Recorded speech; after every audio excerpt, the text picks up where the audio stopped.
आप सभी दोस्तों को मेरा प्यार भरा नमस्कार।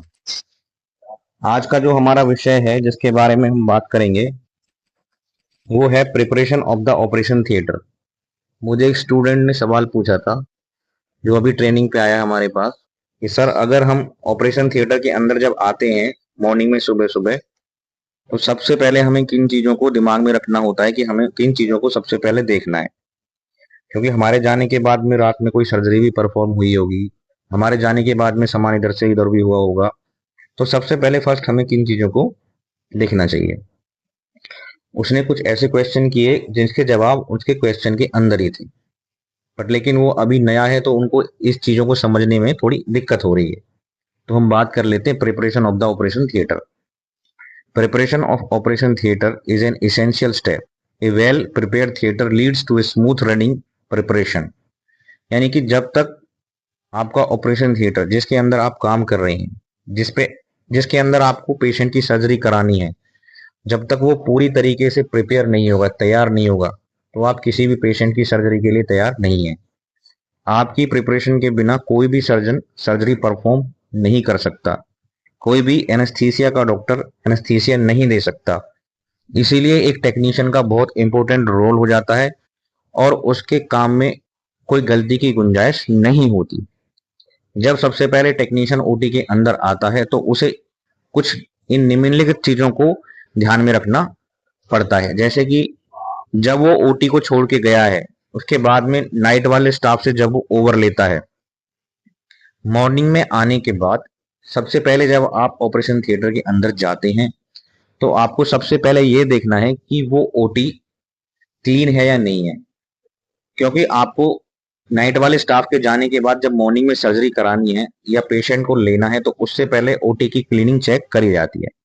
क्योंकि गंदी ओटी के अंदर आप पेशेंट ले ही नहीं सकते, क्योंकि ओटी तो वैसे भी एक स्ट्राइल जोन है जहां पे सर्जरी परफॉर्म करी जाती है और स्टेरिलिटी मेंटेन रखी जाती है किसी भी पेशेंट को इन्फेक्शन से बचाने के लिए। फर्स्ट पॉइंट है आपको क्लीनिंग देखना है, यानी कि आपकी ओटी साफ है या नहीं है। सेकंड है organisation of equipments and supplies in OT. यानी कि जो सर्जरी आपको अभी लेनी है, यानी कि कोई सर्जरी 8 बजे लगनी है और आपकी ड्यूटी 8 बजे शुरू होती है, तो नाइट वाले से जब आप ओवर ले रहे हैं तो आपको ये देखना है कि उन्होंने वो सामान उस सर्जरी के लिए ला के रखा है या नहीं। एग्जाम्पल, ऑर्थो में कोई फ्रैक्चर होता है, जैसे फ्रैक्चर टेबल आपको लगानी है, आपकी ड्यूटी 8 बजे शुरू हुई, आप 8 बजे पहुंचे, आपने ओवर लिया, तो आपको ये भी इंश्योर करना है ओवर लेते वक्त कि वो फ्रैक्चर टेबल उस टाइम पे मौजूद है या नहीं है। क्योंकि आपके पास अभी मॉर्निंग में आप आए हैं, इतना समय है कि आप वो सब चीजें अवेलेबल कर सको। ठीक है, तो आपको उस सर्जरी से रिलेटेड इक्विपमेंट्स को देखना है कि उसकी सप्लाई कंप्लीट है या नहीं है। Preparation of theatre for infected cases. यानी कि आप मॉर्निंग में आए हैं, पहला ही केस आपको कोई इन्फेक्टेड लेना है। वैसे हर इन्फेक्टेड केस के लिए अलग से ओटी होती है जिसमें सारे इन्फेक्टेड केसेस होते हैं, तो वो ओटी उसी के हिसाब से प्रिपेयर करके रखी जाती है, तो इसके बारे में ज्यादा सोचने की जरूरत नहीं है। डेली क्लीनिंग शेड्यूल, यानी कि आपके पास जो डेली क्लीनिंग रजिस्टर्स होता है ओटी के अंदर जिसमें हम टिक लगाते हैं, वो कंप्लीट हुआ है या नहीं। क्योंकि रात में जो स्वीपर या जो भी स्टाफ क्लीनिंग स्टाफ है उन्होंने अपना काम किया है या नहीं। रजिस्टर में तो टिक है लेकिन आपको वो चेक भी करना है। आपको सफाई करनी नहीं है, सिर्फ करानी है और देखना है, मेंटेन करना है। Daily cleaning at the end of the day. आपकी ओटी के केस जो है वो टाइम से खत्म हो गए हैं और आपके अभी छुट्टी होने में वक्त है या ड्यूटी का टाइम कंप्लीट होने में समय है, तो आपको जाते वक्त अपनी ओटी को क्लीन करा के जाना है और देखना है कि भाई मेरी ओटी क्लीन है। Weekly cleaning. हाँ, ऑपरेशन थिएटर के अंदर जो सारी ओटी होती है उनको हफ्ते में एक बार डीप क्लीन किया जाता है, तो इसलिए आपको उन चीजों को भी देखना है कि एक हफ्ते के बाद में वो चीजें हुई हैं या नहीं हुई। उसके बाद इंट्यूबेशन ट्रॉली। इंट्यूबेशन ट्रॉली वो ट्रॉली होती है जिसके अंदर हमारी सारी इसेंशियल चीजें, यानी कि एनेस्थीसिया के डॉक्टर को जिन चीजों की जरूरत पड़ सकती है पेशेंट को इंट्यूबेट करते वक्त, eye gel, laryngoscope blade, tube, nasal airway, Goodell airway, anaesthesia face mask, बूजी, स्टीलेट, मैकॉय, इस तरह के जितनी भी सारे जरूरी इक्विपमेंट्स हैं, एलएमए, ये सब चीजों को उस ट्रॉली के ऊपर रखा जाता है। तो आपको वो भी इंश्योर करना है सुबह मॉर्निंग में आकर कि इस पर वो सारी जरूरत की इमरजेंसी चीजें हैं या नहीं है, क्योंकि उनके बिना सर्जरी परफॉर्म करना एनेस्थीसिया देना मुश्किल हो जाता है। और कोई भी इमरजेंसी सिचुएशन से बचने के लिए हमें प्रिपरेशन पहले करनी होती है। इमरजेंसी सिचुएशन आने के वक्त में हम प्रिपरेशन नहीं कर सकते। एनेस्थीसिया मशीन इसी तरह से एनेस्थीसिया मशीन है जिसके साथ आपको पूरी जिंदगी काम करना है। यही आपकी रोजी रोटी है, क्योंकि आपको इसे चलाना आना चाहिए। आप मॉर्निंग में आएंगे, सबसे पहले आके आपके एनेस्थीसिया मशीन को चेक करेंगे, रात वाले स्टाफ से ओवर लेंगे, हाँ भाई मेरी मशीन ठीक काम कर रही है, और आपने उसको आके चेक कर लिया। एनेस्थीसिया मशीन कैसे चेक की जाती है इसके वीडियो में डाल चुका हूँ, और भी डाल दूंगा। इंटुबेशन ट्रॉली कैसे चेक करी जाती है, क्या क्या सामान होता है, ये वीडियो भी मैं डाल चुका हूँ। आप लोग कहोगे तो मैं और भी डाल दूंगा। अब इन चीजों को थोड़ा सा ब्रीफ में डिस्कस करते हैं कि ये जो पॉइंट्स होते हैं ये क्या क्या होते हैं और क्यों जरूरी होते हैं, और इसके अलावा कौन कौन से और पॉइंट्स हैं जिनको हमें देखना होता है। चलिए एक बार फिर से डिस्कस कर लेते हैं जल्दी से। Preparation of the operation theatre. Preparation of operation theatre is N essential step. A well prepared theater leads to a smooth running operation. The preparation of theater, first is cleaning procedure, second is organization of equipments and supplies in OT, preparation of theater for infection case, daily cleaning schedule, cleaning in between the case and weekly cleaning.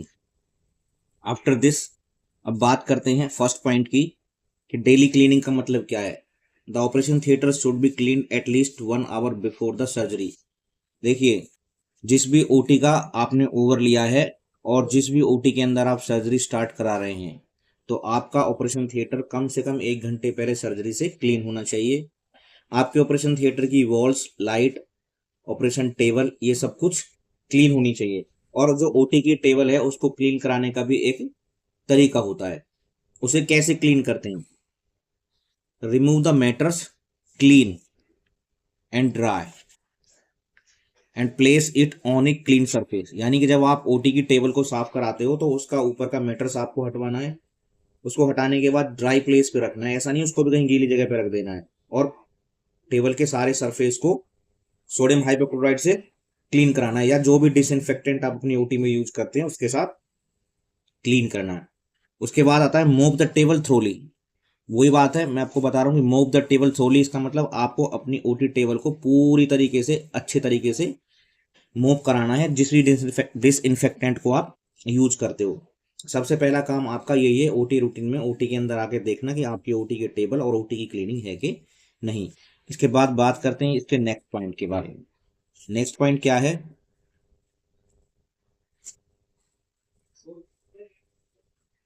Dry the table before replacing the matters. यानी कि जो आप अपना matters लगाने वाले हैं उसको लगाने से पहले आप अपनी टेबल को ड्राई कर लीजिए। Clean, dry the base and other accessories of the table. Tables के ऊपर जो मैटर्स लगने वाले हैं या और कोई अदर एसेसरीज जो लगने वाली हैं वो सारी की सारी ड्राई होनी चाहिए। Ensure that the table is left in safe working order after cleaning. यानी कि अब आपने ओटी की टेबल की जो क्लीनिंग कराई है, कहीं उसके अंदर कोई केमिकल तो नहीं चला गया है जिसकी वजह से वो काम नहीं कर रही है। ये चीजें भी आपको अच्छी तरह प्रॉपरली चेक कर लेनी है, बाद में ऐसा ना हो कि आपको कोई प्रॉब्लम हो जाए। ठीक है।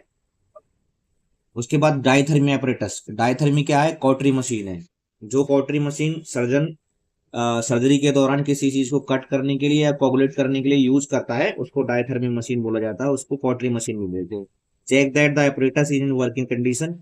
यानी कि जब आप ओटी के अंदर आते हो तो सबसे पहले आप अपनी मशीन को ऑन करके देखिए और एक गीले गॉज पीस के ऊपर उसको कोगुलेशन वाले पॉइंट को दबा के चला के देखिए, तो वहां पर वो बर्निंग करती है, तो इसका मतलब वो ठीक है। उसके बाद turn the leads to the zero. यानी कि ओटी जब आपने कॉटरी मशीन चेक कर लिया उसके बाद आपको कॉटरी के पॉइंट्स को जीरो कर देना है। Clean the foot piece. आपको ये भी देखना है कि जब सर्जरी के बाद कहीं कोई ब्लड का स्पॉट उसके ऊपर तो नहीं गिरा है, या रात में कोई सर्जरी हुई है उसके बाद उसके ऊपर कोई ब्लड स्पॉट तो नहीं है, उसे क्लीन कर, उसे भी आप अच्छी तरह फुट को क्लीन करा लें। और क्लीन कराने के बाद आपको उसे पॉलिथीन के अंदर पैक करके रखना है, और ऐसी पॉलिथीन के अंदर पैक करना है ताकि उसमें सर्जन को कटिंग और कोगुलेशन का पॉइंट दिखता रहे। उसके बाद आता है आपका सक्शन। सक्शन एपरेटस भी आपके लिए बहुत जरूरी इक्विपमेंट्स है। देखिए, डिस्कार्ड द इसके बाद करें डिस्कार्ड द डिस्पोजेबल पार्ट। और यानी कि इसका कहने का मतलब ये है कि जो भी ऑयल ट्यूबिंग्स आप यूज कर रहे हैं उसे किसी दूसरे पेशेंट के लिए यूज नहीं करना है, उनको साथ के साथ डिस्कार्ड कर देना है। ये रीयूजेबल आइटम नहीं है, यूज एंड थ्रो आइटम है। ठीक है जी। Empty the bottle clean with the water, यानी कि आप ओटी सर्जरी कंप्लीट होने के बाद या सर्जरी के दौरान जब सक्शन के जार भर जाते हैं तो उनको क्लीन कराना है, और क्लीन कराने के बाद उनके अंदर थोड़ा सा सोडियम हाइपोक्लोराइड डाल के वापस उनको फिट करा देना है, और वो लीक नहीं होने चाहिए। और उनके अंदर एक वॉर्सल होता है ब्लैक कलर की, उसको भी अच्छी तरह क्लीन कराना होता है। क्लीन द बोतल टिप, बोतल कैप एंड टिप, यानी कि जो बोतल का ऊपर का लगने वाला पॉइंट होता है, कई बार वो अंदर की तरफ से गंदा होता है, उसको भी क्लीन कराना होता है, और उसकी टिप को भी क्लीन करानी होती है। ये सारी चीजें टेक्नीशियन को देखनी है, खुद से करने की जरूरत नहीं है। आपके पास स्टाफ होता है, जीडीए स्टाफ होता है, आपका स्वीपर स्टाफ होता है, क्लीनिंग स्टाफ होता है, तो आप उनसे सारा काम कराएंगे। यानी कि ओटी के अंदर आपको इन सब चीजों को देखना है, मैनेज करके रखना है। Use trial suction set for each surgery, प्रत्येक केस के लिए आपको नया ही सक्शन सेट लेना है और पुराना यूज नहीं करना है। और अगर आप किसी सक्शन सेट को डिस्कार्ड कर रहे हैं तो सबसे पहले उसे रनिंग वाटर में अच्छी तरीके से क्लीन कर लेना चाहिए। क्लीन करने के बाद आपको उसे डिस्कार्ड करना है। उसके बाद आती है anaesthesia machine. Clean the machine with water and soap. Anaesthesia machine के ऊपर कभी भी सोडियम हाइपोक्लोराइड या अदर कोई केमिकल नहीं लगाना चाहिए, क्योंकि उससे उसका जो पेंट है वो उड़ जाता है, तो इसलिए उसको हमेशा सोप और वाटर के साथ क्लीन करना चाहिए। अब एनेस्थीसिया मशीन के ऊपर कौन सी चीजें याद रखने वाली है? सबसे पहले आगे तो अपनी एनेस्थीसिया मशीन को रोजाना चेक करना है। ठीक है, उसको कैलिब्रेट करना है। कैलिब्रेट करने के बाद आप किसी पेशेंट के लिए कोई ब्रीथिंग सर्किट यूज कर रहे हैं तो रोजाना नया ब्रीथिंग सर्किट यूज करना है। एचएमई फिल्टर भी नया यूज करना है। और आपके पेशेंट की सर्जरी हो जाने के बाद उसको प्रॉपर तरीके से डिस्पोज भी करना है। ये आपकी एनेस्थीसिया मशीन का रूटीन वर्क है जो आपको देखना है। तो उसके बाद बात करते हैं फ्लोर्स के बारे में। Floors, the floors are clean and dried with, एक मशीन आती है स्क्रबिंग मशीन, उसके थ्रू आपके फ्लोर को क्लीन कराना होता है आपको हफ्ते में एक बार अगर पॉसिबल है, और अगर रोज पॉसिबल है तो बहुत अच्छा है। Use cotton mops for cleaning, cotton के मॉप्स हमेशा यूज करनी चाहिए क्लीनिंग करने के लिए, और उनको पूरी तरीके से डिस्पोज करना चाहिए। क्लीनिंग इट बिटवीन केस, अब ये छोटे छोटे ऐसे पॉइंट्स हैं जो हर एक टेक्नीशियन के लिए जरूरी है रोजाना की। जब आप कंटिन्यू काम करोगे तो आपको सारी चीजें ऑलरेडी धीरे धीरे पता लग जाएंगी। Clean the machine contamination areas and other equipments after each surgery, कोई भी इक्विपमेंट्स आपने यूज कराया, यानी कि आपने लेरिंगोस्कोप का ब्लेड यूज कराया तो उसको रनिंग वाटर में क्लीन करा के सोडियम हाइपो उसको उसको आप डिसइंफेक्टेंट जो जिसे हैंड रब करते हैं उससे आप क्लीन करके, सोप के साथ क्लीन करके, या आपका जो बीटाडिन आता है स्क्रबिंग उससे क्लीन करके, कोई भी डिसइंफेक्टेंट यूज करके और रनिंग वाटर में क्लीन करके आप उसे रख सकते हैं। अगर आपके पास स्पेयर है तो आप उसको ईटीओ के लिए भेज सकते हैं। हैंड सैनिटाइजर से भी क्लीन करके रनिंग वाटर में उसको रख सकते हैं। और जो लैरिंगोस्कोप का ब्लेड होता है और जहाँ पे बल्ब लगा होता है हमेशा गंदगी वहीं पे रहती है, तो उसको भी अच्छी तरीके से देख लेना चाहिए। Daily cleaning at the end of the day, यानी कि जब आप अपनी सर्जरी कंप्लीट करा के जा रहे हो, आपका टाइम हो गया है, तो आपको डेली क्लीनिंग भी देखनी चाहिए। Cleaning of operation theatre and instrument after each surgery is essential. देखिए, जब आप अपना कोई वर्क प्लेस काम छोड़ के जाते हो तो आपको आगे भी वो वैसा ही मिले, तो आपका फर्ज बनता है कि आप जिस भी टेक्नीशियन को ओवर दे के जा रहे हो तो आप प्रॉपर दे के जाइए, ताकि वो नेक्स्ट टाइम आपको प्रॉपर ही ओवर दे। उसके बाद करते हैं collection and disposable of used left over items, यानी कि आपने ओटी के अंदर कुछ आइटम्स को यूज किया है, अब उनका डिस्पोज किस तरीके से करना है। Collect all the items, towels, wrappers, drapes, instruments, basins and supplies and remove to the clean up area, यानी कि जो भी चीज आपने यूज की है उसका जो जो प्रॉपर डिस्पोजेबल पॉइंट है आपको उसको वहां पे जाके डिस्पोज कराना है, और देखना है कि ये आपको खुद से भी करना है कि जो चीज आपने यूज करी है उसको प्रॉपर डिस्पोज करना है। उसके बाद देखना है कि कोई क्लीनिंग स्टाफ या कोई जीडीए वगैरह उनको अदर बॉक्सेस के अंदर तो डिस्पोज नहीं कर रहा है। ये भी आपको चीजें नोट करनी होती है एक टेक्नीशियन को। कोई टेक्नीशियन ये नहीं बोल सकता कि ये मेरी जिम्मेदारी नहीं है। जिस ओटी में आप काम कर रहे हो वो ओटी ही आपकी जिम्मेदारी है। Use A fresh laundry bag for each surgery, यानी कि आपकी कोई सर्जरी कंप्लीट हुई है, ओटी के अंदर कोई सर्जरी होके गई है, तो आपको वहां पे प्रॉपर क्लीनिंग बैग्स यानी कि जो पॉलिथीन्स है वो चेंज करानी है। ऐसा नहीं है कि पुरानी सर्जरी के डिस्पोजेबल आइटम अभी भी उसी बैग पड़े हुए हैं डस्टबिन के अंदर और आप दूसरी सर्जरी करा रहे हो। हर सर्जरी के बाद वो चेंज हो जानी चाहिए। Discard all the sponge sutures broken impulse which are left, यानी कि सर्जरी कंप्लीट होने के बाद एनेस्थीसिया से पेशेंट निकलने के बाद ओटी के अंदर जो एम्पुल्स रह गए हैं उनको जो प्रॉपर डिस्पोजेबल पॉइंट है वहां पे डिस्पोज करना चाहिए। जो स्पंज बचे हैं उनको प्रॉपर येलो वाले बैग्स में, प्लास्टिक को रेड वाले बैग्स में, सूचर्स के बचे हुए मटेरियल्स को और उनकी निडल्स को, इन सब चीजों को उनके प्रॉपर डिस्पोजल पॉइंट पे डिस्पोज करा देना चाहिए। Return or used return you you unused clean sponge sutures materials and needles, यानी कि जब सर्जरी कंप्लीट हो गई है ऑपरेशन थिएटर के अंदर और जो भी मटेरियल्स यूज नहीं हुआ है वो बच गया है, उनको प्रॉपर फार्मेसी में रिटर्न कर देना चाहिए। Proper disposable of use material in yellow red black, यानी कि बीएमडब्ल्यू को फॉलो करना चाहिए। के बाद आता है क्लीन द ऑपरेशन थिएटर। इसको हर सर्जरी के बाद strip of the linen from the operation table. Her surgery के बाद में आपको अपने टेबल के मैट्रेस को हटाना है और उसको क्लीन कराना, वाइप कराना है टेबल को कंप्लीट, फेडिंग करा हटा के पूरी तरह डिसइंफेक्ट सॉल्यूशन यूज करना। Unlock the wheels move the आप सर्जरी के बाद टेबल को उसके पॉइंट से हटा के दूसरी तरफ शिफ्ट करके टेबल के नीचे से भी क्लीनिंग करानी होती है। हमेशा गंदगी टेबल के नीचे ही मिलती है, इसलिए इन चीजों को भी देखना है और फॉलो करना है। Remove any spots of blood, यदि ओटी के अंदर सर्जरी के बाद कोई कहीं पे ब्लड का स्पॉट लगा हुआ है तो उसको इमीडिएटली हटा देना है। उसके बाद आते हैं इक्विपमेंट्स की बारी। Check that all the equipments is in good working order, lights diathermy, यानी कि जब ओटी के अंदर आप आते हो, अब चेकिंग में सबसे पहला फर्स्ट पॉइंट आ गया कि ओटी में क्या देखना है। Intubation trolley, anaesthesia machine, humidity, AC, equipments में working, anaesthesia machine working order में, लाइट्स वर्किंग में, डायथर्मी वर्किंग में, सियाम मशीन वर्किंग में, लेप्रोस्कोपिक सेट वर्किंग में, सक्शन मशीन वर्किंग में। ये सब चीजें कंप्लीटली आके मॉर्निंग में देखना, पावर सप्लाई कंप्लीटली है या नहीं है, इन सब चीजों को तो देखना ही है। प्लस आपकी मेडिसिन प्रॉपर है या नहीं है जो ओटी के अंदर आप यूज कर रहे हो, रात में स्टाफ ने मेडिसिन प्रॉपर लगाई है या नहीं है, ये सब चीजें ओटी के अंदर आके प्रॉपरली मॉर्निंग में देखनी होती हैं। उसके बाद स्वेब चार्ट, यानी सर्जरी के दौरान, ये तो नर्सिंग का काम है बट लेकिन फिर भी ओटी टेक्नीशियन जहाँ सर्जरी चल रही है उसको देखना है कि नर्सिंग ने जो चार्ट बनाया हुआ है कि इतने स्पंज यूज हो गए हैं, इतने उन्होंने डिस्कार्ड किए हुए हैं, तो उसको भी ये नजर रखनी चाहिए कि ये प्रॉपर हो रहा है या नहीं हो रहा है। बाकी ये आपके हिस्से का काम नहीं है बट फिर भी आपको देखना चाहिए। टेम्परेचर होना चाहिए ओटी का 5 डिग्री सेंटीग्रेड, 50-50-50। उसके बाद बात करते हैं preparation of theatre for the infected case. देखिए, इन्फेक्शन के लिए केसेस के लिए ओटी हमेशा अलग ही रहती है। एक ही ओटी के अंदर सारे केसेस होते हैं और ओटी हमेशा प्रिपेयर होती है। फिर भी वहां पे हमें क्या क्या चीजें ध्यान में रखनी चाहिए, ये बहुत जरूरी चीज है। Use separate OR with each case, यानी कि जो इन्फेक्टेड केस है उसके लिए प्रॉपर ओटी बनी होती है और उसको इन्फेक्टेड केस के लिए ही यूज किया जाता है। Keep infected case from surgery at the end, कोशिश करें कि जो भी इन्फेक्टेड केस है जब सबसे लास्ट सर्जरी हो वो पॉजिटिव केस की ही हो।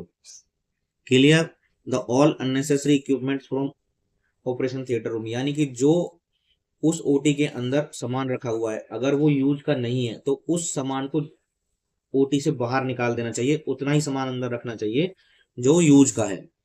Prepare the trolley with only the necessary items, यानी कि ऑपरेशन थिएटर के अंदर इंफेक्टेड केस में ऑपरेशन कराते वक्त ट्रॉली के ऊपर उतना ही सामान होना चाहिए जितना कि उस केस के लिए जरूरी है।